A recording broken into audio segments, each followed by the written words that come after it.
Welcome to the Spawn Chunks, episode number 123 for Monday, January 11th, 2021. My name is Johnny, but the internet knows me as Pixel Riffs, and joining me as always is Joel Duggan. Hi, Joel.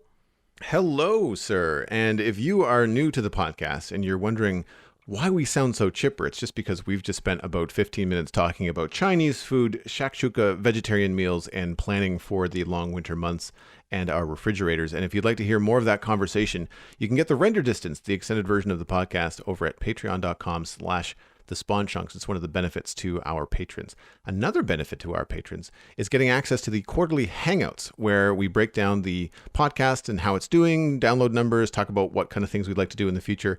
We have the Q4 quarterly hangout for 2020 coming up soon. We haven't been able to schedule it yet because 2021 is off to the races and we just kind of holding on to our saddles and hoping we can sort out when to do that. But it's coming up, so keep your eyes out for that if you're a patron, and we'd like to get your feedback when that happens. Absolutely. And with all the food discussion, I'm surprised that we're not spending more of today's episode talking about food in Minecraft, which is a topic that I think we've broached many times, but instead we have some other news to share with you. Before we get into that, though, let's talk a little bit about what we've been doing in Minecraft this week. How is your medieval town shaping up? Quite well, actually. I had a weird weekend where I did a lot of streaming, had a lot of fun, but didn't necessarily build a lot of things. It was a lot of planning, a lot of tearing down a Minecraft village, taking inspiration from where they had placed that particular house, but saying like, I kind of want to build my own in that spot, maybe just 4 blocks left or 4 blocks right, that kind of thing. And I'm working on now the east side of the town. I think the last time I was talking about the town, I was talking about the south gate, which I did finish over the last week or so. But I thought I tend to strive creatively when I have at least some limitations. And so I thought, I should put the gates in first and figure out where at least a good portion of these walls are going to be. Mm-hmm. And then I can fit the houses in where they need to go, rather than building houses in nice, neat little spots where I'm most comfortable and then building a wall around them. I'd much rather have it feel more lived in, things being built on top of them, having a little bit more history, etc. And so I am using the Zero's Minimap and World Map tool, which is a mod for Fabric. It doesn't really affect gameplay so much. It just makes it so much easier to plan this stuff from overhead. Mm-hmm. Saves my viewers on Twitch from me flying around like a madman with rockets trying to say, like, does that look good, as you're flying by at 200 miles an hour and you can't really stop.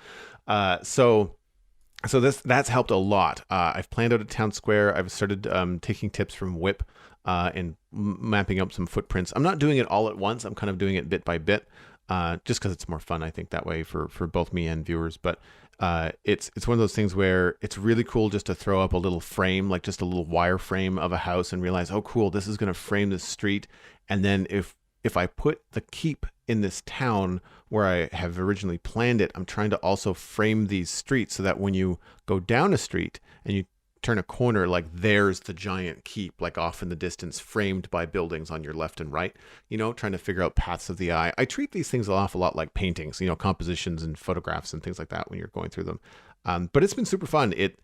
It's one of those streams where at the end of the day, and you look around, you haven't really built much. Like nothing vertical has really been erected, but with the land clearing, planning, road planning, I just feel better about the area. Like I just have, you might be able to speak to this with the town that you did with the different sections. Like I just feel like I know where I'm going now. Yeah. If that makes any sense. Yeah. The identity of a place really starts to take shape after a while, and I think, you've got a really neat overview here. One thing about the east side of the town, you're saying, the one that's got the village houses and stuff on it. Yeah. The thing that stands out to this from me, and the thing that gives it way more character than I think the normal village would have, is the angles of the roads, and then you've got one diagonal house that's just like on an intersection between two of the roads where like the road bends, and somehow just having that one house, and not even like a house there, it's like a wireframe, like you said right now, just implying that, yes, there will be a diagonal house here, somehow lends so much more life to the area around it than just having all of these otherwise square boxes of the village houses. And whether you plan to add more of those or not, just having one house that's a little bit different can sometimes just make a world of difference to a project like this. Thanks. Yeah, it's They're challenging. It's hard to do them in the right scale. I think the hardest part about having an angled house, especially in that particular position, is it's small. Even the barn that I did at an angle, it was kind of small. Yeah. So you run into some challenges there. I do find like the staggered house is an easier way to do that. So it's not the angles of the house, the walls of the house are not on an angle so much as like they're both square boxes, but it's like you take two 5x5s and you kind of offset them by a block. And if you do that twice or three times, then you can kind of get something that looks like it's on an angle or a very subtle angle in Minecraft, but not have to build on an angle. All of your roof lines are still basically straight, like, Yeah. 90 degrees. But with this, I just didn't want, I didn't want to be able to walk in the front gate and look straight into the town square. I Hmm. wanted to move the town square down a little bit so it felt like it was more in the middle. And I also wanted to build a church, and I wanted the church to basically go from the town square to the wall. There is a Minecraft church or a village church in this village, and it's roughly in the spot. I want to turn it 90 degrees and make it obviously much bigger and different and stuff like that. But I have no idea what I'm going to do there. I haven't even looked at references for churches. So I've never built a big church in Minecraft. So I'm looking forward to trying new stuff like that. But I just like the idea of just not having straight roads and trying to present not problems, but at least challenges for myself. And the great thing is, like, if the challenge doesn't work out, or if it really ends up with you bashing your head against your monitor, like, I just can't figure this out, you can just change it. It's Minecraft. You Yeah. can just make the road straight. It's why there's, like, while I did put the angled house there's another house on the corner of the town square. That's a square. Like, it's an Hmm. L shape. It makes a corner because I just, for whatever reason, I just wanted to make sure at least one of these corners of this town square had like a hard 90 Yeah. degree corner on it. Otherwise, visibly, it kind of loses a bit of its shape. And yeah, that, Yeah. that, that makes a lot of sense. I also really dig what you're saying about not having the town square be like the thing that you get straight line of sight to from the gate. And that's sort of like the way they design like shopping centers and department stores. And it kind of bumps up against like accessibility stuff now, but a lot of the time you'll find that the escalator to get you up to the next floor is like at the back of the shop, so you have to walk past all of the stuff that you want to buy before Right. you get to like the place that you need to go to get the thing that you're supposed to be there for. And like I feel like the same principle can kind of apply to Minecraft towns. Is you don't want to have people walk straight to the center of the town and then the back gate is immediately in front of them and then they walk straight out of the other side. You want people to explore the town a little bit to find those centerpieces, and that actually rewards the player by allowing them to look around a little bit more. So that's a weird analogy to draw there, but I feel like the same principles can kind of apply. If you want people to spend time looking around and exploring a build, then it makes sense to not put the landmarks front and center. I do have that issue with the north-south. The north-south road is pretty straight through the town, with the north and south gates being offset, but only a little bit.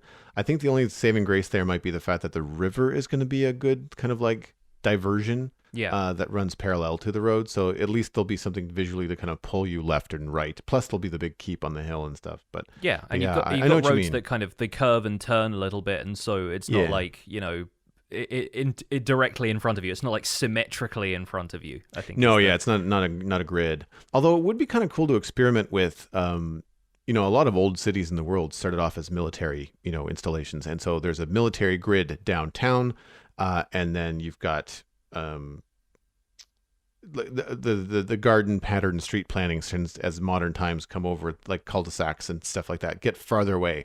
But like Halifax, where I live, downtown Dartmouth, it's an old military town from the 1700s, so like it's a downtown grid, and it'd be interesting to kind of experiment with that in something larger in Minecraft, where you might have a grid at a port, but then the farther away you get, the more squirrely, and ornate things could be. Yeah, definitely. So what have you been up to, man? I am doing a bunch more work in my Minecraft RTX world because I really wanted to get the house done that I started last week, and it came together super well. I've just started on the interior of it, and this is where the Minecraft RTX stuff is really going to shine, because there's some really interesting interactions between what is rendered as light and what is block light in game.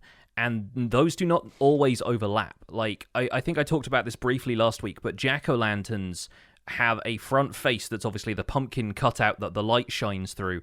And in vanilla Minecraft, just in default graphics, they have a global illumination all around them. They tend to emit light omnidirectionally. And in RTX, they only emit light from the front face, where the cutout is. And so you can use those not only as directional, almost like spotlights, but you can also hide them in the floor, even under carpet, and you can hide other light sources under carpet as well. And the light won't show through. It doesn't render any visible light to the player, but still lights the rest of the world, or the room around them in this case. So what I've done is I've put jack-o'-lanterns underneath the floor of this hallway that I built as the entry hallway to the house, and there's just a long carpet there, and the rest of the hallway can be completely dark, and it's still like lit up and spawn proof. So what I end up doing is putting redstone lamps in the ceiling and having a light switch by the door. And suddenly that seems like a much more practical thing to have, because normally you'd be worried about stuff spawning inside of there if you turned the lights off. But then this way it can actually be like, you know, a functional light switch for the player. So I have a couple of screenshots that I'll put in the show notes of the hallway with the lights on and off. And it actually feels like you're walking into a more real house as a result, because you can just look to your right, and I've uplit the light switch with a shroom light, I think, in the end. And so you can look to your right, you see the light switch, you turn the light switch on, boom, suddenly the hallway is there. And without those overhead lights, you also can't see into the recesses where the doors are. So it kind of encourages you to turn the lights on so that you can see everything around you, as opposed to just making sure it's like a functional lighting thing for mob-proofing purposes. So there's a couple of details of this that really stand out to me, and it's the kind of stuff that I want to experiment a whole lot more with, because being able to separate lighting from mob spawns is something we've talked about in the past, and something that I know a lot of people want. And in this case, we're not really doing that, but we are hiding the fact that there is lighting in the area for some parts of it. And so beyond just having control over the color of the lighting, it's allowing us to have control over how light or dark something is without having to, you know, build on a mushroom island like a lot of people tend to do when they want to play around with light. The last thing I'll say about this build is that having a luminescent mushroom, having a warped fungus by the door, it sort of feels a little bit like a nightlight, but that's one of the standout details of this for me, is being able to have this like soft red glow coming from a recess by a painting on the wall, and it feels like a lot more alive to be able to play around with subtle lighting details like this and not worry about zombies spawning in my house while I'm away. So this is a warped mushroom? Yeah, it's a warped fungus, yeah, from the Nether. Fungi. And so is that in RTX, is that native to give off light, or is that a texture pack that you've added? I think, I mean, it's all based on texture packs anyway. I don't know if in vanilla Minecraft they might be like lightly bioluminescent. I will look that up, because I know like regular mushrooms, the brown mushrooms give off a light level of 1. Oh, do they? Oh. Yeah, they do. It's subtle, and you wouldn't really care to use it for anything because it's only a light level of 1. It's not functionally very useful. But if you just look at warped fungus, I think it might have like a slight... Okay, apparently it's not luminant in vanilla Minecraft. Of all the mushrooms that would be, you'd think it would, because it looks like it has parts of shroomlight in it, you know? Yeah, it's got those kind of like little orange blobs to it. And I like the fact that the texture pack maker, in this case Kelly's RTX is the one I'm using, has put in elements like that. There are still a few things missing, like sea pickles don't seem to give off any kind of light even when they're underwater. But again, those are block light still. And so that could be kind of interesting to use in the same way that jack-o'-lanterns have been, to conceal lighting in certain areas rather than, have it be present all of the time. But then there are some blocks, obviously, like I mentioned last week with the lapis, redstone, and emerald blocks, that are not native light sources from just the vanilla game, but have been programmed in this texture pack to give off certain colors of light, as far as rendering it goes for the player. So I kind of like messing around with the difference between those two. And it's something that I expect will confuse a newer player, because the only reason I'm really able to play around with this stuff is because I know what works for lighting, for mob spawn proofing in Minecraft, and what doesn't. And so I can see where the argument lies for it would be nice to have a way of separating mob spawning from lighting, but then how do you tell so easily which areas are spawn proofed and which aren't, right?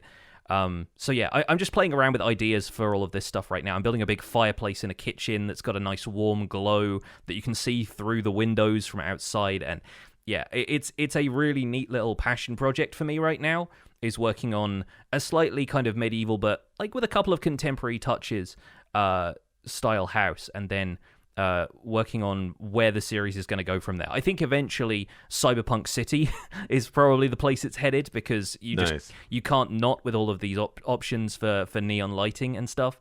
But, and reflectivity too, like with glass reflecting things, and absolutely, it means you could build something once, put it next to a couple of glass walls, and you've got 3 versions of it reflecting at different angles and different densities, and like it makes things feel so much busier and more fun and alive. And yeah, absolutely. Like that, for sure. There's a couple of interesting things I've found about it though, like for example, the fog glass effect.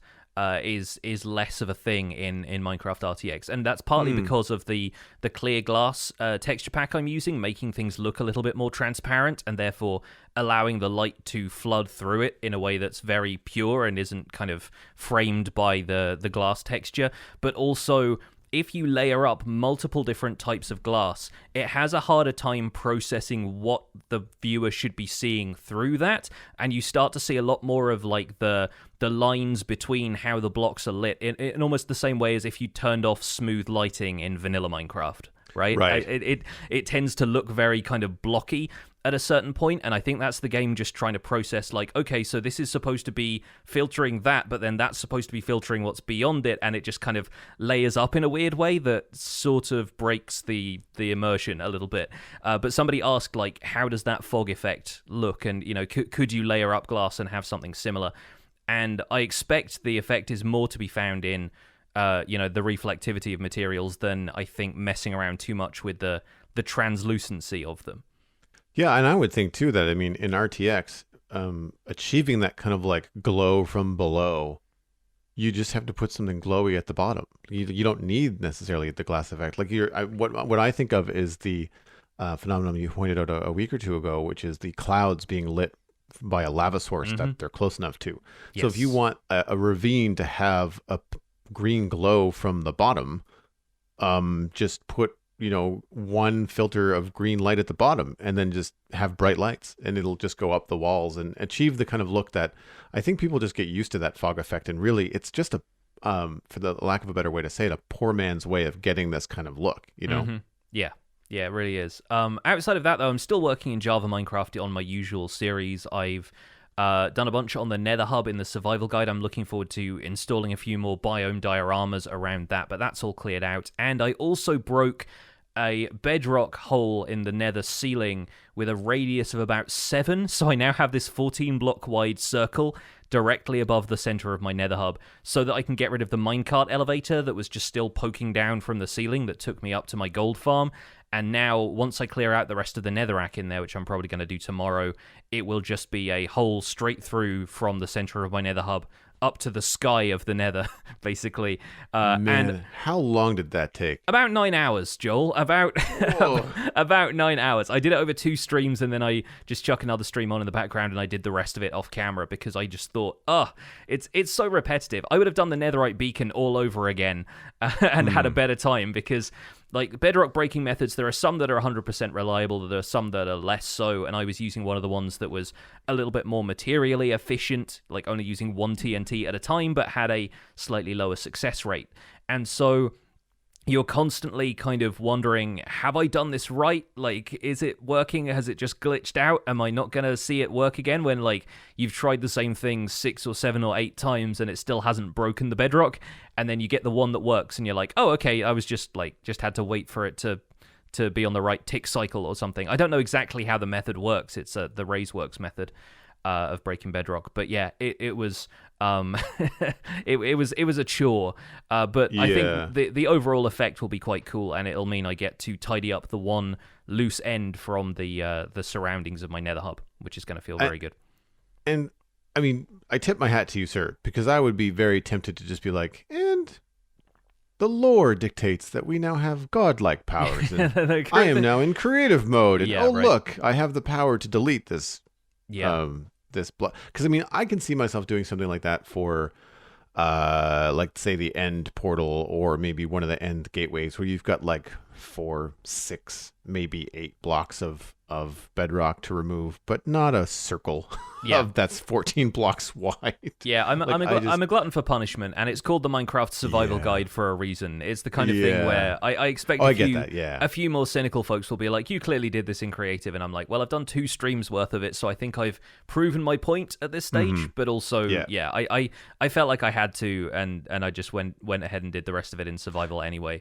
No, and it's a nice badge of honor. I mean, like one of the things that I respect a lot about Cubfan from Hermitcraft is like the scale at which he does things in survival, and because of the content that he generates from it, like it just, and same thing with you with the Netherite beacon and like in the bedrock stuff. Like there is something to be said for the folks that know how, can do, and will do that stuff in survival Minecraft. And I'm just like, wow, like I'm still even despite watching a few clips of you breaking it because I wanted to see how it was done, I still just think like, well, I'm kind of glad that I've decided, or we have decided, I guess, collectively on the Citadel that the Nether roof is off limits. Like we're just not going to go up there because it means that I don't have to worry about doing that kind of stuff in survival. Yeah, absolutely. And it's the kind of thing I'm considering for a future season 2 of the survival guide, when I think maybe I'll start doing more stuff inside the Nether cavern and aim for that. It's just a lot of work, as I'm sure you're aware, because you've been slabbing that zombie pigman farm for a long time.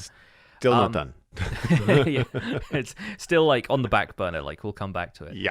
Well, let's move on to the news. We have a little bit of sad news this week, and that is that Minecraft Earth is coming to an end. Mojang Studios has announced through an article on Minecraft.net and in a few other places that they are ceasing support for Minecraft Earth on June 30th, 2021. The final build for the game was released with an update on January 5th, which has done a couple of things. If you're thinking about checking out Minecraft Earth before it is eventually sunsetted, then here is some stuff that might help you make that decision. They have entirely removed real money transactions.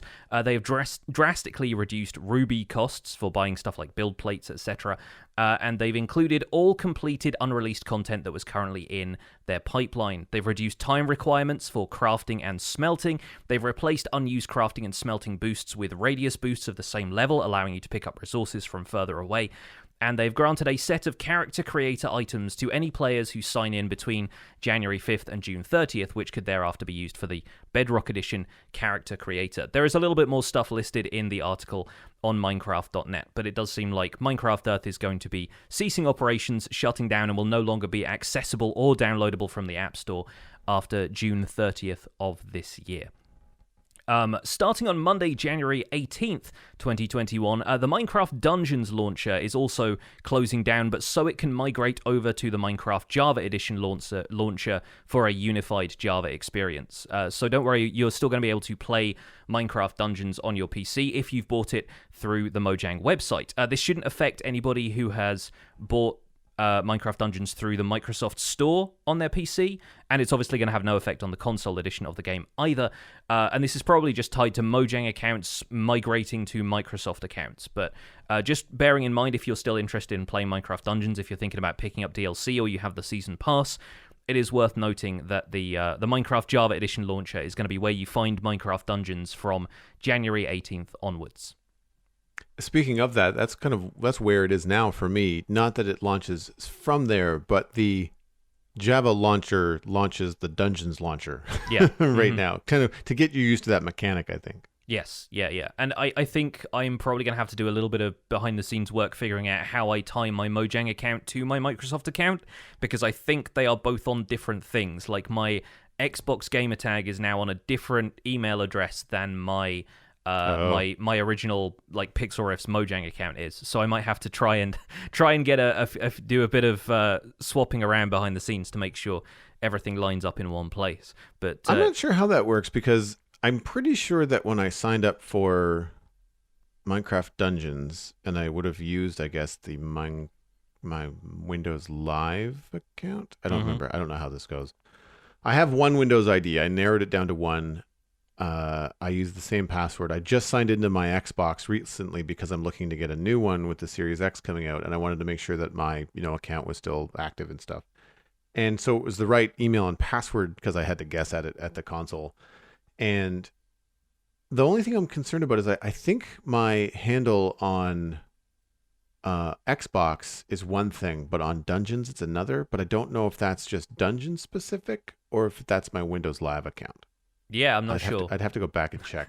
Yeah. But I mean, I only use the one email. Like I have one main email for most of that kind of stuff. I have multiple emails, but they're usually tied to podcasts. So I really only have the one Gmail account that I use for a lot of things, and it helps it stay, like it helps me to not have the problem that you might be having, which is having IDs tied to different email addresses and stuff. Yeah, when I created my Minecraft account initially, Pixelriffs as an identity didn't really exist, so I didn't have an email address set up for it yet. So a few things have changed around ever since. But I feel like it was worth pointing out because I logged into the Minecraft Dungeons launcher the other day.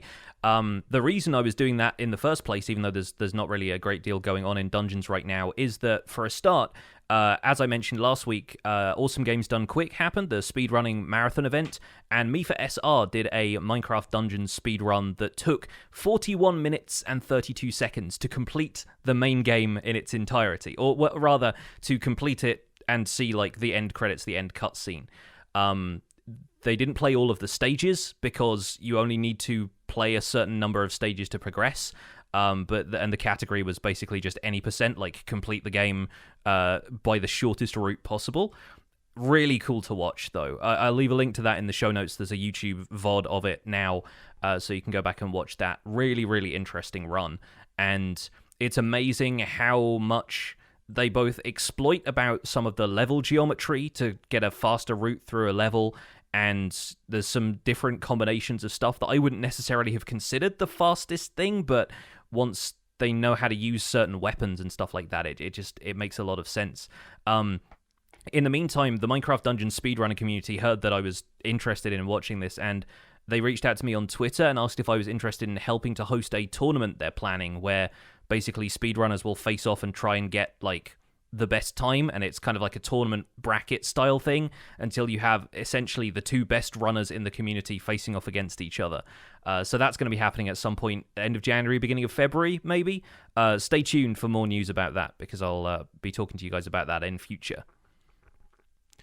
I admire the knowledge and skill that it takes for dungeon speedruns or any kind of speedrun, really. Mm-hmm. But I fail to see the fun in it, and that's just me. I'm not saying it's not a fun thing for those that are doing it, otherwise they wouldn't do it, right? Like, I mean, I think it boils down to the fact that I'm just not a competitive person. I never have been. But I look at this and I just think like, that is not how I want to play that game. No, it's there is a competitive element to it in that just being the fastest at something is achievable in basically any game. Right. And it's almost like a unifying thing for the community that like everybody understands that if somebody has a world record in a specific game, it's because they've completed it in the fastest time by whatever standards they set for completion, which is usually like final cutscene, end credits, that kind of stuff.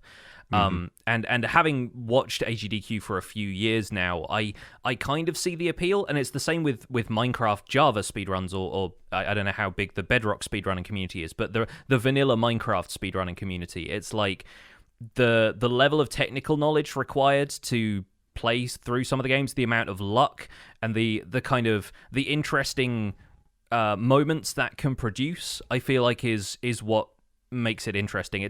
It's like the near-death experiences people have in hardcore worlds and stuff like that. There are just these flashes of brilliance in amongst a bunch of what is otherwise fairly repetitive gameplay. Like, I watched a few of these guys just kind of practice the speedruns and aim for world record stuff, and half the time they never leave Creeper Woods because they don't get boots of swiftness, and that's really what carries you through the later levels at a faster speed. So as a hobby, it can seem kind of mundane and repetitive from the outside, but then there is still that glint of hope that you might get a faster time than you've ever had before, and it's all about getting like your personal best time, Like follow anybody else who does Java edition speedruns. Like Cubfan now is doing them basically all the time. Was going to bring that up because I rated him one time and he was doing a speed run, and he was talking about like this is going to be the 5th or 6th reset if we don't see a village in the next 60 seconds or something. And I was just kind of like, yeah, see, that aspect of luck is where I'm just like, and that's where I tap out because I remember the days of me playing a lot of StarCraft 2. And once you get up to a certain level in that game, like there is just one way to play it. If you're a certain race, you have to do this in this order at this time. You've got a Zerg rush, you've got to set up pylons, whatever. You have to defend a Zerg rush or like whatever it is that you have to do it at a very specific time. Otherwise, the other person doing their exact, like not speed run, but their precise early game moves, if you're not countering in exactly the way that you're supposed to, you'll get your butt handed to you, or it'll just make for a longer loss. Like you won't lose immediately. You'll lose in like 15 minutes or something. And I just found like, well, what if I don't want to do that? Like, what if I have a different strategy that I want to try? And it ended up being like the meta for the game was just like, no, it's this way or you lose. Like, well, that's not fun for me anymore. Yeah, sure. You know, I liked taking advantage of the landscape and putting siege tanks on hills and stuff like that. But if I can't be creative and have fun with it, then I just tend to not like it. Yeah.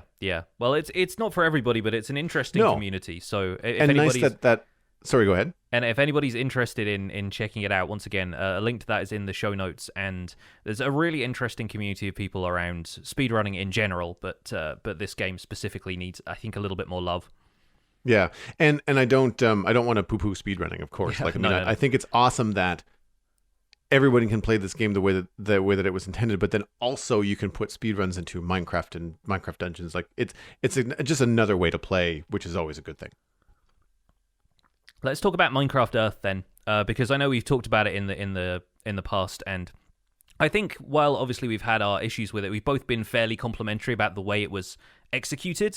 But it is a shame, of course, that largely I think due to COVID lockdowns and people not being able to go out and experience Minecraft Earth as it was intended, but I think also in small part due to stuff like battery life requirements and people being unable to play at all because of how intensive the AR requirements of the app are. It really feels like Minecraft Earth was an ambitious project released at an unfortunate time. And I kind of I inflicted the podcaster's curse on it because I gave it a nod last week in the let's look back on how 2020 was, and it immediately mentioned Minecraft Earth, and then right after that the announcement of it shutting down came basically the next day. So unfortunate there. But how do you feel about this whole the whole Minecraft Earth situation? I mean, it's too bad, but it's not surprising for me. And that's not to say that I'm just saying that because it wasn't a game for me. Because most of the reason I think I didn't play it much was I wasn't out a lot, and this is talking about before the pandemic. I just wasn't out a lot, and when I did run into those battery issues. But even when it was working, I did not necessarily find it all that fun. I was more so playing so that we could talk about it here on the show. Sure. And I mean, other things like small phones, it's probably more fun on a big screen, that kind of thing. But I think that's one part bad luck with, of course, the COVID-19 pandemic, but also bad timing. I mean, they launched going into the winter in the Northern Hemisphere. Could have picked a better time. Yeah. Now, had they waited, they wouldn't have launched at all because it would have been in 2020. And then had it been ready earlier, well, then they could have potentially been releasing something buggy. So like, I understand that, there was a window that they had, and that's what they had. However, on a lighter note, I do find that, there is some hope with like the resources that were being spent on Minecraft Earth will now be refocused on other Mojang properties, whether that's dungeons or bringing some things into vanilla Minecraft. There's things like the glow squid and the woolly cow and some fun things that could be added to Minecraft. I kind of look at it like, when you have a new development in technology and it's like, it's a bathtub that you can operate with your voice and creates fog. And you're just like, that sounds stupid and really expensive. And why would anybody want that? But that's a proof of concept, right? Like it's not that product that is necessarily going to be adopted into the technology world, but it's how that product might work. So things like how Minecraft Earth works, the kind of things where they thought, hey, in Minecraft Earth, we don't have to be beholden to this oldest time Java Bedrock community. We can actually just throw spaghetti at the wall, like the glow squid, like the woolly cow, see what sticks, change the color of chickens, add some different stuff, and have fun with it and experiment.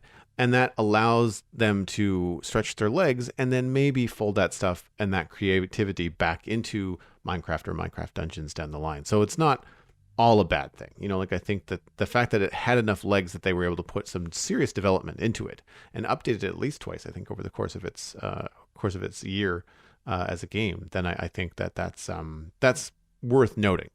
Yeah, it's kind of flown under the radar, but there have been multiple kind of seasons of content rolling out. I think accompanied by different themed build plates and different types of mobs you could find and that kind of stuff. And while yes, the format of it tended to get a little bit collect 'em up.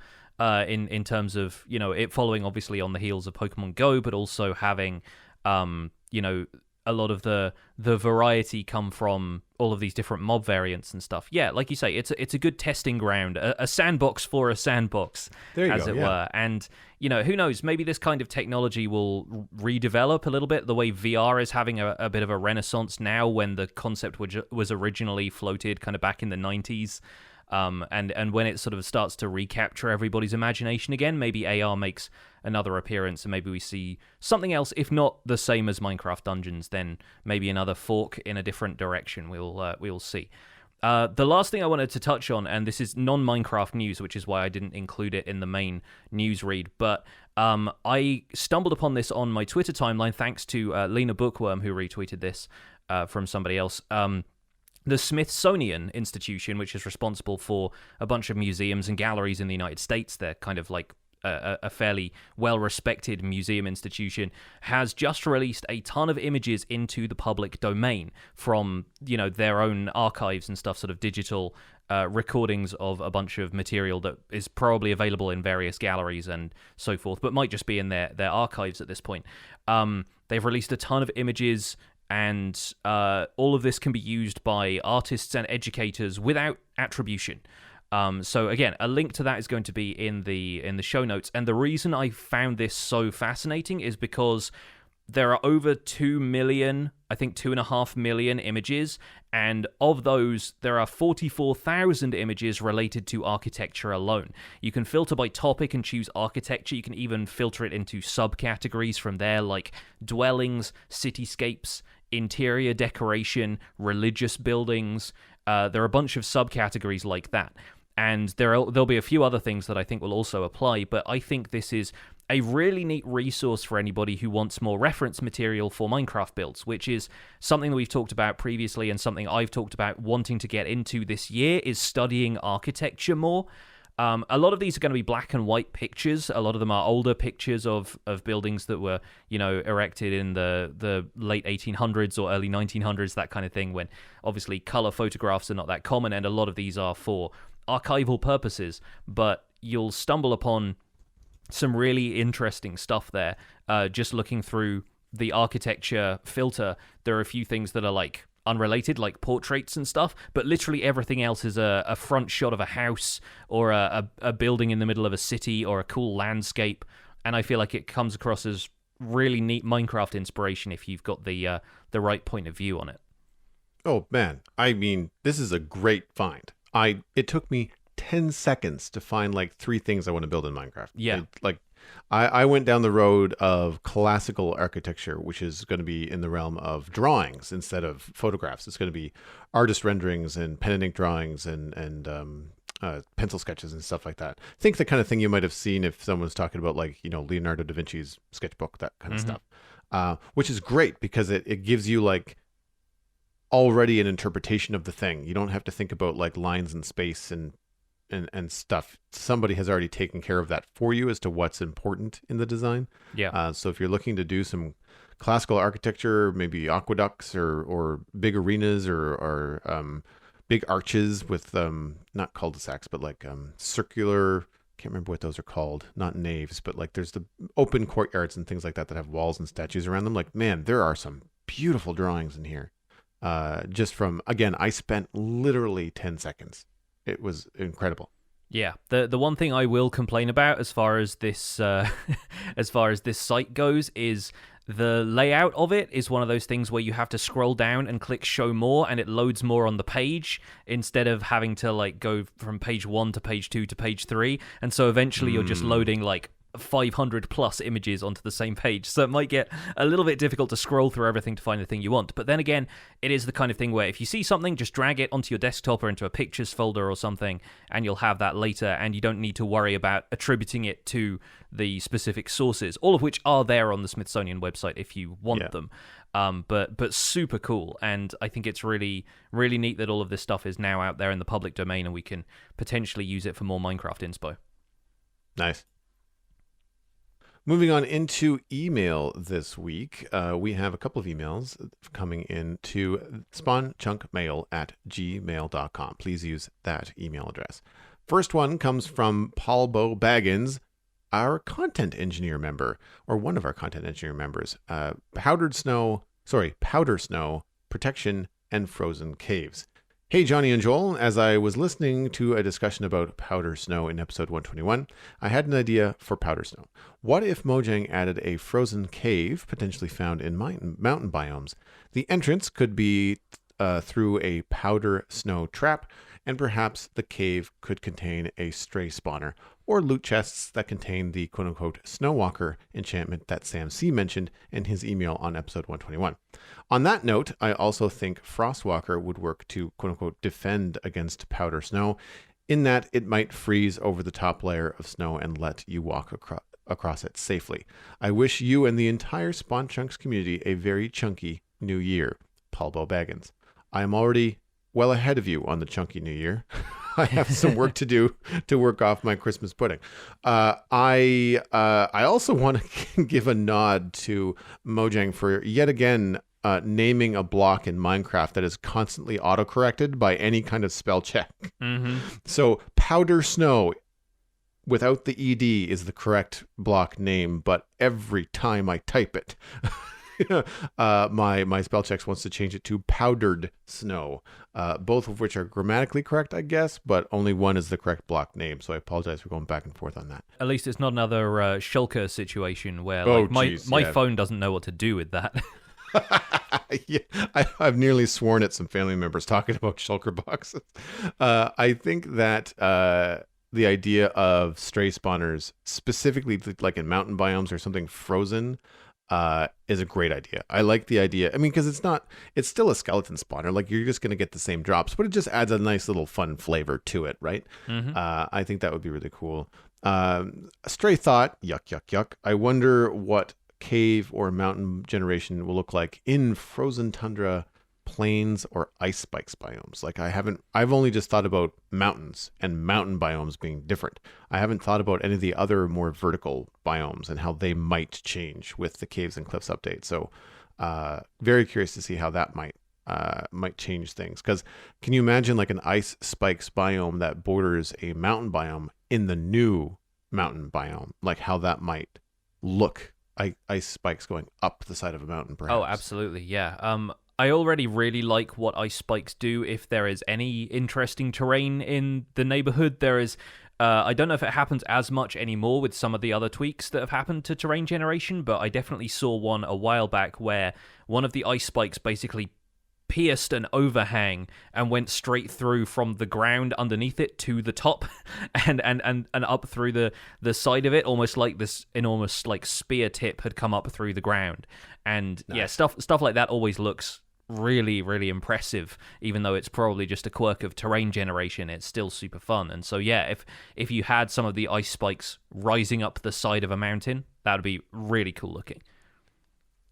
Do you think that there's going to be a yet to be revealed frozen or icy cave biome that could be its own little chilly ecosystem? Like, not necessarily something that you have to find in one of these frozen biomes. Like, maybe you're just digging under a plains biome, and I mean, it's Minecraft. There's Endermen and phantoms walking around, so like it's conceivable that you could dig down into something that could end up being like, oh wow, it's not the fiery Nether, but it's like this frozen kind of like cave of just ice spikes and all kinds of crazy stuff that you just would never come across, maybe providing access out of pure luck, to things like snow and ice or packed ice, because of the biome being present in a world where you might have to walk a lot farther to find like ice spikes and things like that. Yeah, I think that's certainly an option, and frozen oceans are the only other place to get stuff like that right Right. now, and unless you're farming ice on a mountaintop somewhere. And so, yeah, I think it could be a worthwhile thing. Again, using existing blocks to transform caves and stuff like that in the new generation is potentially still a fun way of making caves, mixing caves up a little bit. So yeah, I can see something like that happening. Um, it kind of goes hand in hand with what we were talking about for potentially having a structure in mountains. We talked about it as though it were a monastery, sort of like inspired by the Howling Peaks DLC of Minecraft Dungeons. But I Right. think it could equally be something like Paul Boy Baggins is suggesting, like having a frozen cave somewhere, and there being spawners or loot in there. Maybe it's like almost like a base camp, or like a sort of halfway point climbing a mountain. You could imagine that people have found an easy cave, leave a campfire in there, and maybe a couple of crates with supplies in, or something like that. And it could kind of add a little bit of lore, as though maybe some villagers have tried to climb this mountain. Maybe the Wandering Trader's been up there, you know? I feel like you could very easily make a set piece of your own out of that, even if it wasn't naturally generated by Minecraft. But again, if you're talking about adding a little bit more life to the world in the same way that the archaeological dig sites are going to do, then maybe there are ways that you can mix in little cave structures like that into some of the larger mountain generation. Also, potentially provides a cool way of taking it in another direction, having a start to stuff like abandoned mine shafts, or a structure like that implies mining was going to take place here. You come across one of these frozen caves, but it's already beamed and propped like they're going to start mining there, and they just haven't. And that can potentially lead players into discovering veins of copper and that kind of stuff. So yeah, I think having renewed mountain generation is one thing, but I think also having more than just that as a reason to go and visit them, having a loot incentive and that kind of stuff could be really interesting. Yeah, I agree. Moving on to our next email. This one comes in from Pantomime, and the subject is vertical nether travel. This seems to be following up from one of our earlier discussions. Hey, Johnny and Joel, I love the show and really enjoy the amazing discussions I find here. Makes the grind more enjoyable. I just listened to episode 122 and heard the topic of the difficulty that comes from moving upwards in the nether quickly. I instantly thought of geysers, or as we pronounce them in the UK, geysers. For those who are not aware, geysers... Really? Yeah, it's weird. The geysers occur when water deep underground is heated to high temperatures, increasing the pressure in the chamber containing the water until the water comes blasting out. What if there were blocks in the nether where water managed to not evaporate? These could instead create columns of water that have the potential to shoot the player upwards automatically. They could act like monster spawners, wherein they're unobtainable. Any thoughts? Keep suspiciously milking those brown mushrooms. Pantomime. That last thing is a reference to my favorite subtitle in the game, which is if you feed a cow a brown mushroom, a flower, you can get suspicious stew from it, and when you gather it, it says mushroom gets milked suspiciously, which is the most specific subtitle I've ever seen. But yes, geezers. I don't know why. I think it's just one of those things where the British vowel shift has led to us pronouncing stuff a different way. And it's also a homonym. Geezer is also a word for, like a cheeky lad, So, he's a real geezer. So I think it's... Oh, interesting. It's kind of funny, and it's spelt differently, but it's meant to, it's a fun joke to make, yeah. Alistair in our live chat knows what I'm talking about. And so geysers would also be producing a lot of hot air or steam. So if you're talking about like a person that does that, you're like, no, they're not exactly, the most truthful person in the stack. It's a geezer, yes.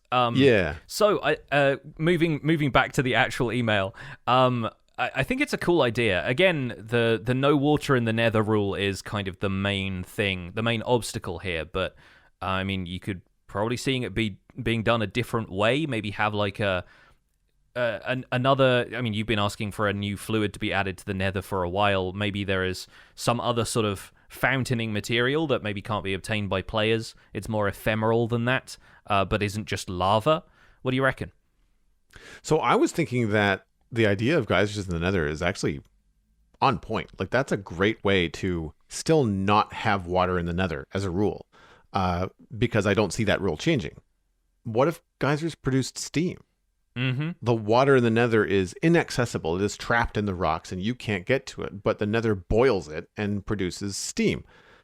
If only there was a way to capture this steam. If only we had a material that had been recently introduced into the game that a very smart podcaster has suggested making something out of it that would be perfect for this new quote-unquote steam. I see where this is going. We're back on copper pipes again, aren't we? Yeah. Well, I mean, I'm just thinking about how fun and convenient and interesting and how much gameplay has come out of the bubble columns and the water mechanics that they introduced in the update Aquatic in 1.13.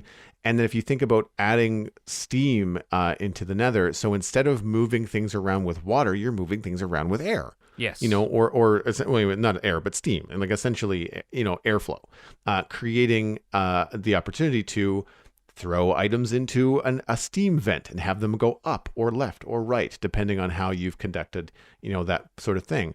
I mean, maybe they don't give you one item that does it like a pipe. Maybe you have to build a pipe out of glass, just like you have to build a waterway out of glass.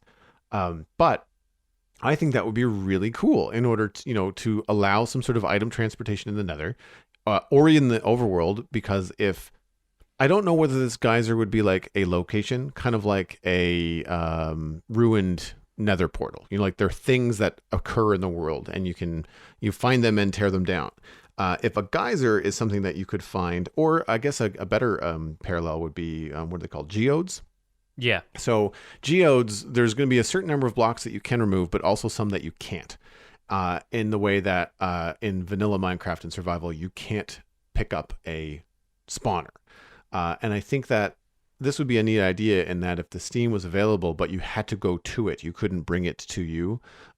You could, maybe you could somehow, it would be neat if you could pick up a block, whether a block would be emitting steam or a block would be naturally dormant. And then it would only have steam if you heated it up. So like you'd have to put these geyser blocks on top of lava in order to get them hot enough to do anything. Yeah, I'm thinking it could even work in the same way as you have basalt being produced automatically by having lava sources next to soul sand and blue ice. There you go. Yeah. The kind of thing that it takes a little bit of work to manipulate that kind of thing, but then once it can be used to the player's advantage, you could theoretically set this stuff up anywhere, but not necessarily just bucket it up and place it down. There's the long-running restaurant industry prank of sending the new guy down the road for a bucket of steam, and then bringing it back and being like, it's empty, go and get another one. Yeah. But yeah, I think it'd be interesting. You could certainly get a lot out of elytra travel that way. Instead of requiring fireworks, you could have like players riding effectively thermals, which you'd imagine would take place in the Nether anyway, but obviously the mechanics aren't in place for it. And it could be as much of an obstacle as it could be a convenience after a while, but imagine setting up your Nether hub around a set of geysers that you could then use to ride steam all the way to your destination without having to use fireworks. I feel like that could be a really interesting innovation in Nether travel. Or if it's just vertical travel, like in the Satisfactory game that I play, I don't use these enough, and I should. There are jump pads, and they're essentially like compressed air hydraulic things, and you stand on them and they kind of like they shoot you up. There's not nearly the control that you have with Elytra. It's essentially trajectory. Like you just jump on a giant springboard and it fires you off. Mm-hmm. And that could be really fun too if you know that a geyser is going to send you a certain number of blocks vertically with maybe a little bit of like horizontal leeway. So instead of riding a bubble column where you have to like stay in it, you could just basically be shot a certain 20 blocks up and just use that instead of stairs or any other kind of vertical travel. You could just kind of use it as like a super jump, but then you also have to be careful to land the right way and things like that. That could be very fun. Yeah, and if you combine it with pipes as well, you end up getting like the pneumatic tube delivery system, and there's potential for it. I like the idea. So yeah, maybe if not liquid, but maybe if steam, potentially we could see something like that as an expansion to the game in future. I like it. And if Mojang doesn't do it, then mod creators get on it, because I like really that as an idea. Let's move into our main topic for this week. This was an email you brought to the table from Parker S, which I'll read here, and then you can give your thoughts on it, since you obviously had this one a little bit prepared ahead of time. The subject is music and the Minecraft update cycle. So, hey Johnny and Joel, I've been thinking a lot about how music creates ambience in games. I recently finished the game Hollow Knight, and I liked the way the music was set to be ambience that added to the experience. I like the Minecraft music for the same thing, but in a different way. Unlike Hollow Knight, Minecraft doesn't always have music playing. I never notice when Minecraft starts its music, unless I put Pigstep into my jukebox, but when the subtle ambient music is playing in the background, it always heightens my experience of the game. I think the large expanse of caves needs a touch up on its music, especially with this new update, and I'm really excited to see how the ambience of new different types of caves could be complemented with just that touch of music. I also wanted to touch on the way the Caves and Cliffs update was introduced. I'm of the opinion that a lot's being introduced at once but with little detail, like the spyglass being introduced on announcement but not a lot of info being given about it, is a good thing.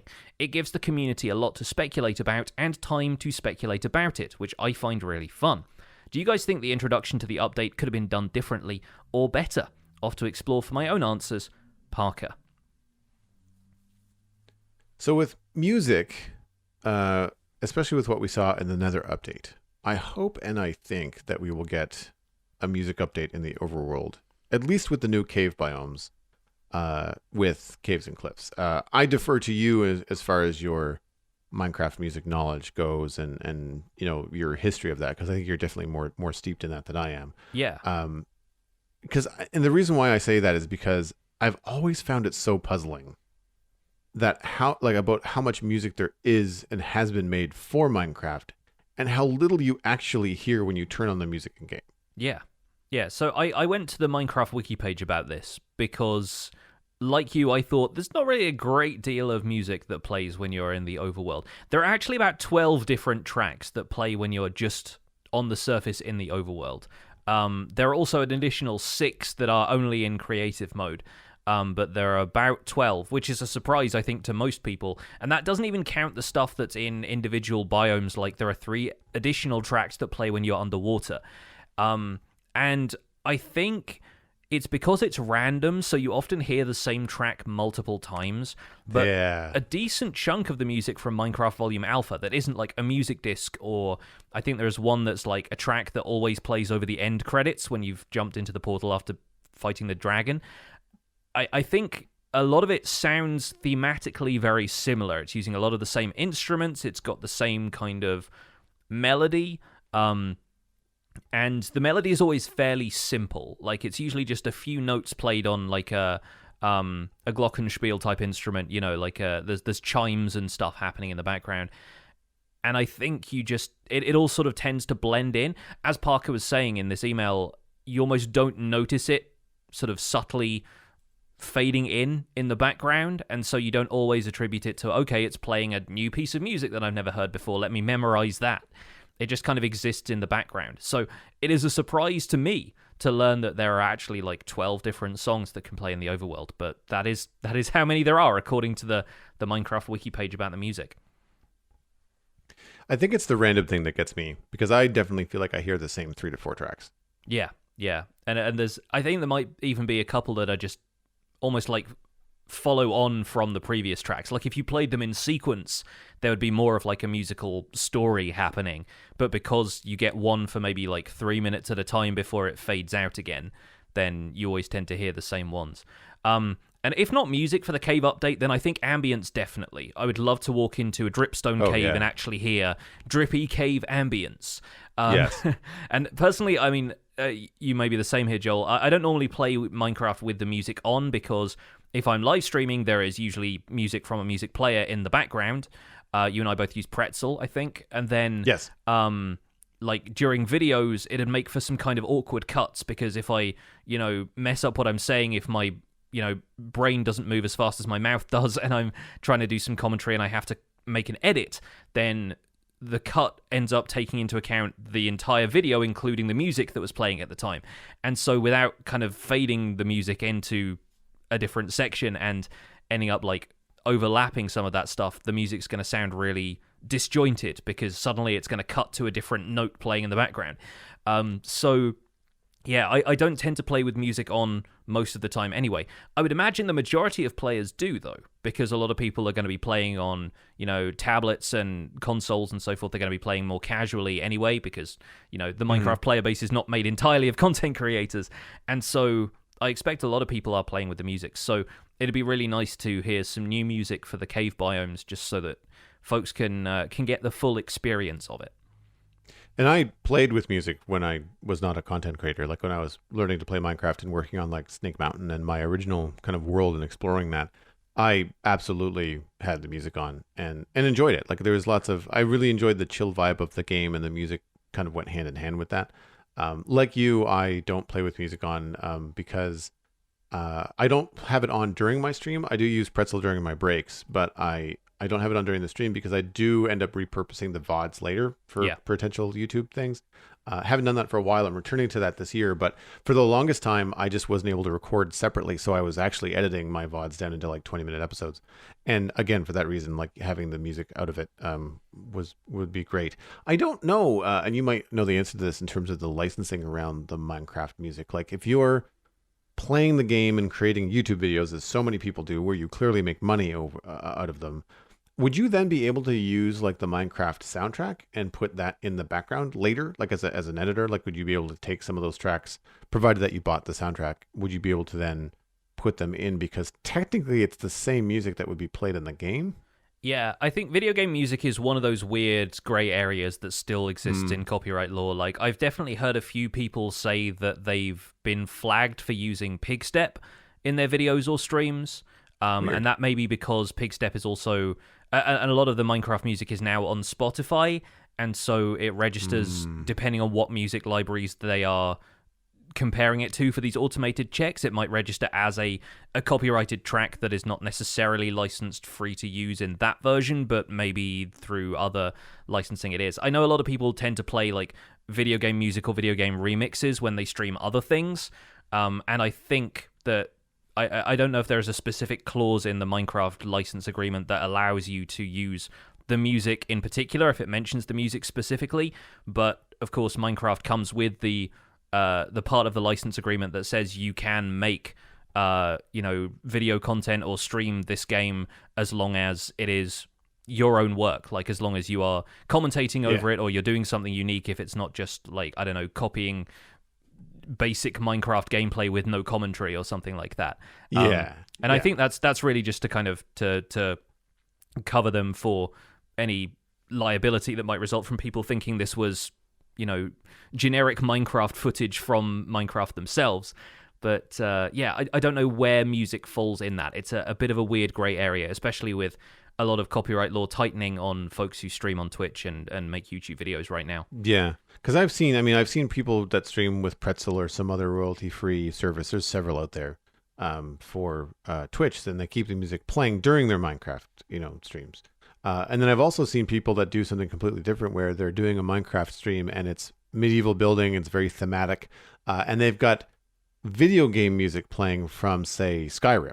Right, which is a beautiful soundtrack. But because it's a video game soundtrack, they're either not going to or less likely to be flagged from Twitch to say like, oh, you can't listen to that because like, what if you were playing Skyrim? Like, I don't know whether Twitch looks at the game being played and the category you're in versus the music that's being played or not. I don't know how in depth. I doubt it, honestly. But it's cool to kind of layer music into Minecraft. I find that music in any game, as Parker pointed out with, what was it, Hollow Knight, it plays a big role. And in a lot of ways, because of the way that, we play without music, I kind of feel sad that, I don't have the ambient or the music playing in the Nether, the new stuff. I've barely heard it because when the Nether update came out, I was very much into being a content creator. And so I don't hear that nearly as often. I do hope, similar to like the basalt delta with like the cracking basalt and the static, and I think there's actually some decent sound effects in, is it the Crimson Forest in the Nether? But like having stuff like that in cave updates and different cave biomes, like you said, drip caves, like, but what does a lush cave sound like? What does a cave that we've not seen sound like? How echoey and cool do those massive caves sound like? Like that I think is going to be really cool as far as ambient sound, not so much music. Yeah, I think the one way Minecraft sound can still evolve, and we'll get onto the development cycle stuff in a second because that was sort of the meat of this question. I think, Mhm. I think is having sound effects react to the environment more, which I think is a lot more complicated when it comes to Minecraft because obviously like the player is in control of their environment a lot more than they would be in another game. So making a cave where your footsteps echo as you walk across a stone floor would be pretty cool, but then how does the game react to you then remodeling that cave to be smaller? Like, it couldn't be biome specific, it would have to be environmental, and that involves the game making a lot more Right. checks about what's happening in your environment right now. But yeah, it could be as simple as like, if there is a block over the player's head, then assume they are in an area where their footsteps would echo with a certain amount of reverberation. It might not work for all environments, but I think that's one way the sound of Minecraft could still change a little bit beyond the ambience and stuff they've added, is start to add a little bit more realistic, reflective sound and sound sort of interacting with the environment a little bit more. So moving on to the Caves and Cliffs update and how it's being, I guess, rolled out in terms of how early we've heard about a lot of the features and yet how little we know. The Parker mentioned the spyglass. You just earlier this week mentioned the archaeology aspects of Caves and Cliffs. As I mean, I'll speak for me. I'm sure. I mean, feel free, obviously, to chime in whenever, Johnny. But like, as someone that podcasts about Minecraft, the ambiguity of the development cycle overall is good for us because it just means more conversations, more speculation, more things to talk about when someone, when they drop an image or an announcement or a title of something and you kind of go, what is that? And then we have to we can dive into a couple of episodes of like our own personal knowledge of Minecraft, our listeners' personal knowledge of Minecraft, what they bring to the table and what they think something might be happening. It can be a bit frustrating when all you have to go on is just an image or an idea that Mojang presents without at least some functionality either mentioned or at least have a hands-on in a snapshot. It's fun to speculate, but I find that the longer that I podcast, especially when it becomes like a professional thing, I want to remain factual. Like I don't want to, because we do report news on the show, we just have to be careful in how we frame things that we talk about and making sure that we're mentioning this is just my thoughts or my spin or my guess, as opposed to stating something as fact or in a way that sounds factual when we have nothing, to go on other than just whatever Mojang has put out there. So while it's fun to speculate, I find that it's kind of hard. You have to walk that line between what could it possibly do, what will it likely do, and what will it actually do. Mm-hmm. I like to think that we're pretty good on the show in thinking like Mojang, quote unquote, and speculating what would happen inside of that box, like inside of those, time in versus reward out versus does it meet the spirit of Minecraft? Is it just a one block solution? Because they don't do that. And players think they want that, but they really don't. Like stuff like that. We tend to not go down those lines. I think for our speculation conversations, we tend to kind of like think, okay, well, this is what I would want, but this is probably not going to happen. But if it was, like, how would it be framed in like the Minecraft world? Yeah. That's kind of like where I land on speculation. Like, how do you approach it? Yeah, I'm on board. I think it's nice to know about some features with different levels of depth. I think this is something that we kind of overlook a lot of the time, but in the Minecraft Live announcement, we've had so much stuff that is, okay, we know a lot about what this feature is and what it's going to do primarily, and obviously like the details of that stuff get worked out through the development process. So we know the warden is going to be there and it's going to hear you, but it can't see you, and it's going to be just a really tough monster, but then it comes out during development that they're friends with axolotls or rabbits or whatever. There's like a little bit of extra detail always gets layered on that adds some extra stuff, and largely that is often just community response to certain features. I think that's the key part here, is how much the community can actually contribute during the development process in a way that it's either ideas that Mojang didn't have themselves already and just think, oh, cool, that's a really cool idea, and the community's latching onto this aspect of it. We can take it in that direction. Or it's ideas that they have had already, and they just get their suspicions confirmed about, okay, this seems like what the community wants. Or doesn't want. Yes, exactly. And there are a few things, though, that don't even get mentioned and then turn up as surprises. And some of that is my favorite stuff, because we weren't expecting tinted glass. And then suddenly out of nowhere, they're like, oh, by the way, as part of the Amethyst Geode thing, have a transparent block that doesn't let light through. And suddenly we're like, okay, that's like really cool for various things. And you can immediately imagine a few different things you want to do with it, mostly about mob spawns. But I think it's nice that they're developing ideas in the background that don't have to be given out to the community. They're just really basic concepts that fulfill, like, they tick certain boxes, like transparent block, but no light gets let through it. And I think it's cool that they have that much confidence in their own ideas that they can hold some of that stuff back and then just wait to see what people do with it, instead of announcing it all up front and then leaving us with nothing to feel that anticipation for. So I really like the way Mojang does that kind of stuff. And first impressions of features are important. And I think what we saw a lot of the time from Minecraft Live was a bunch of people saying, I like this, this, and this, and I don't like that, that, and that, even though some of the features that are there are basically all like work in progress, and some of them are in the very early stages of development, but they're just the ideas that Mojang is most excited about. And so I think showing us the stuff that they're immediately excited about is a good way of doing it, because it gets enthusiasm from the community rolling, but then you have a little bit of backlash that comes along with that, right? You get stuff like people saying, well, I don't know how bundles are going to help, and like this archaeology thing seems like an education feature or whatever, and then suddenly you have like a broader debate happening within the community rather than people just saying, okay, this is what I'm going to use that for. So, and maybe that's part of the point. Maybe that's a good way of them judging player interest in a lot of these features. But if they've already announced these things and are committed to them, then, you know, I wonder at what point they need to maybe just keep it under wraps until the feature is more developed.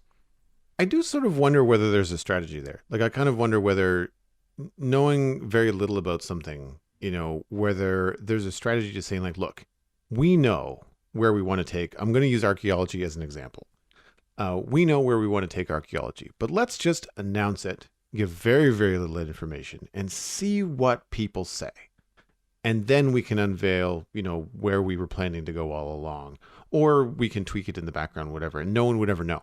It's a lot easier, I would think, to do that from a development standpoint, where you're like, okay, if we don't tell them all the details and they come down and say, I hope it's this, or I hope it's that, or I hope it's not this, and then we can just adjust it in the background, having never had to backtrack, right? Because if they did an announcement and they changed it, it's not a change that we know of, right? It's just how it is. And I'm curious about that, because on one hand, I feel like there's definitely a downside to announcing something where there's not a lot of information, because the internet is the internet and people will pile on to something. Like, it's kind of, you know, the in is to basically, I'm glad you mentioned bundles, you know, kind of not hate on bundles, but like basically there was this pile, which I think you've done a very good job of debating, of bundles are not the solution we want. Bundles are not shulker boxes. And your, you know, statement in your video was like, yes, they're not supposed to be. But there was this pile of internet, you know, I guess not backlash, but like feedback that was like, well, these aren't what we want them to be. It's like, no, because Mojang's not going to give you this one. You're not going to get a creative inventory, you know, in survival. Like, that's just not what's going to happen. And I think that when you put something out and not release enough information about it, then that becomes like a problem for the downward spiral of, like, if it's something that people don't like, or enough people don't like, then everyone will start to jump on that bandwagon. And I'm guilty of it. Like I'm not very excited about archaeology, but I have to kind of like wheel myself back and say like, I don't know anything about it. Archaeology might be the one way to make one of the coolest new things in the game that we have no idea what's coming. Like you said, with tinted glass, like there could be something related to archaeology that I want and I have no idea. Yeah. At which point I might have to deal with it in game or want to deal with it in game. I don't know. So I can't come down on it. I try to do that, when we talk about stuff like that on the show, I try to shape my language in a way like saying like, I don't dislike archaeology. I can't. I don't know what it is. I'm not excited about it because I don't know anything about it yet, really. Yeah. And I think that's kind of like where you have to gauge, your interest and excitement in the way that you provide feedback or conversations, not you specifically, but like, the general us, the Minecraft player, in that like, shape your statements, to be reflective of the thing that you're talking about. Like if you know a lot about it, like, hey, we've had a few weeks now with snapshots that have skulk sensors in them and people are getting a general sense about how they work. I mean, my general feedback is that they're pretty cool. They make annoying noises though, so like there's ups and downs, but we know that from, playing with them, for an hour in a snapshot before doing a podcast. And I think that without that hands-on, it does become difficult, especially with a game like Minecraft, to just kind of like explain things from a theoretical standpoint. Yeah. Like archaeology on paper might be really cool, but then to go play it, it might not be very fun, or vice versa. It might look like doldrums on paper, but it could be very engaging in game. Until we actually have hands-on, it's hard to really form an opinion on that kind of stuff. I think that's a really interesting point. I just wanted to highlight that. The fact that it might not look exciting to you when you're watching somebody else do it. Like if you're looking at the Minecraft Live presentation about archaeology and thinking, well, that looks kind of boring, but then you actually get the stuff in your hand and you give it a try and it turns out to be really cool. I think there's two separate sides of the experience there. And I find myself thinking that way when it comes to redstone. Like if anybody tries to explain redstone to me verbally, if they say, well, what you actually want to do is create a pulse extender there that creates an RS NOR latch into this, I'm immediately lost. But then if I actually play with redstone and I get that hands-on stuff myself, then I kind of feel my way through it a lot more. And so the tactile experience of some of these features is going to differ potentially from your early experience of just looking at them. And so that's kind of a good message, I think, to the community who's still not sure about some of these things is again, like maybe reserve your judgment until you actually know how they feel to play. And I think we're going to need more snapshots. And I'm looking forward to more snapshots, in particular the world generation adjustments, because I don't know enough about Minecraft and how it's made, what its limitations are, like how many millions more blocks it means when they increase a world height, like all that kind of stuff. It's just so hard to fathom when you're not a developer. And I'm looking forward to having the hands-on in those snapshots and seeing those generation adjustments. And I'm hoping, I don't see them releasing more than one snapshot a week unless they're like, hot fixing a crazy bug, where it crashes people's worlds and things like that. But I'm hoping that, as they ramp up in 2021 and everybody at Mojang gets back to work and they decide to start releasing new snapshots, I'm hoping it's going to be a regular thing. Now, sure, yes, selfishly, that does give us a lot of stuff to talk about on the podcast. But I think that this long tooth in the development cycle for Caves and Cliffs is just going to be, it's going to give them a lot of feedback. It's going to get them, it's going to get a lot of criticism, constructive, and otherwise, going back to Mojang. And that, I think, in the end, will just end up making a better update for everyone. When did they say it's coming out? Summer 2021, which could be as late as August, right? Yeah, it's like it could be as early as June or as late as August. So right. we have a lot of time to wait in the meantime. And obviously, as far as this show goes, we're looking forward to getting into this stuff. But I feel like it was good that this email came out at a time when we didn't have a new snapshot to talk about. It was kind of a timely one. And I want to do the responsible adult thing, although if you're this far into the podcast, you're probably a more patient person, so you probably understand where I'm coming from here. But it's worth taking the opportunity to remind people that the developers are not just developers, they are human beings, and they often have to take time to do other things. I only bring this up because some of the developers have had to quite publicly remind people via Twitter that they don't work during holidays. And it's easy for us because We're creators ourselves, but I feel like sometimes people get this false impression when you're dealing with this blurred line between recreation and work. People can often assume that folks who are working in fun fields like game development, all they want to do is develop the game. They are employees. And while I'm sure many of them are passionate about their work, it is still work. And once they're off the clock, I expect they want to just do something else. So if you're thinking about demanding snapshots from the developers, have patience, because patience is going to lead to this being a better update 100% of the time. And they've already announced when it's going to come out within, a 3-month range, but still, like, if we are looking at potentially a 6 to 9 month wait until we get the full release of the Caves and Cliffs update, then that's a lot of time, but that's also a lot of time for us to give our feedback in a constructive way and hopefully see some really cool features coming out of Minecraft this year. But that seems like a good point to wrap up this episode of The Spawn Chunks. You can find more information about the show and links to some of the stuff we've talked about today at thespawnchunks.com. The music for the show is composed by me, and The Spawn Chunks is proud to be a listener-supported podcast. If you're getting some value out of the show, consider putting some value back in by visiting patreon.com/thespawnchunks and joining our community. Pledging there at any level gets you an invite to our patrons-only Discord chat, where right now folks are listening to this show being recorded live, and you'll also be able to get us closer to our next milestone goals, which is more hangouts like this one, except we'd just be chatting about Minecraft and what everyone in our patron community has been doing. We're currently at 216 patrons, which is another increase from last week. Thank you so much to the new folks who have hopped on board. And special thanks go out to our content engineers, General Patton 82, Greener Canuck, Hunter 555, Jumbo Sale, Paul Bo Baggins, and Yitz for your support on this episode. Sharing the podcast with your friends is the easiest way to support the show. It's free. You can find us at The Spun Chunks on Twitter and Instagram, but personal recommendations are by far the best way to share the podcast. Just poke a friend in the arm from a safe distance, or maybe even just like a mime from across the road and say, hey, you should listen to The Spun Chunks, and let them know where they can go to listen. You can subscribe for free on iTunes, Spotify, Google Podcasts, and YouTube, really wherever you get a podcast. You can contact the show at spawnchunkmail@gmail.com, and you can find the RSS feed linked on the spawnchunks.com, and the Patreon-only RSS feed is on the Patreon page, and that's where you can listen to the render distance, the extended version of the podcast.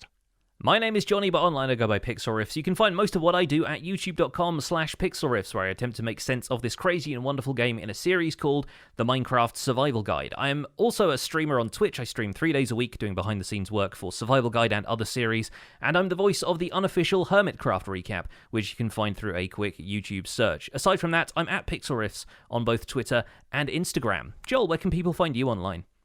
Everything I'm doing online, including my illustration and design portfolio, is at joelduggan.com. You'll also find links to social media and everything there. The Citadel Cafe is my other podcast, all about sci-fi and fantasy entertainment. You can find that at thecitadelcafe.com. This month, we are welcoming Stephen ESC as my new permanent co-host on the show. We talked about Detective Pikachu and Wolfwalkers this past week, and you can look forward to more from Stephen the first Wednesday of every month going forward. I'm really excited about this. It's going to be a lot of fun. You can follow me at Joel Duggan on social media, and of course, Joel Duggan on Twitch, where I am streaming Minecraft and currently Oxygen not included, at least twice a week for most of those. It's been a lot of fun. I'm having a great deal of fun on Twitch with you folks, and hope to see you there. Thanks for visiting the Spawn Chunks. The world outside is infinite. Listen to the music of the cubes.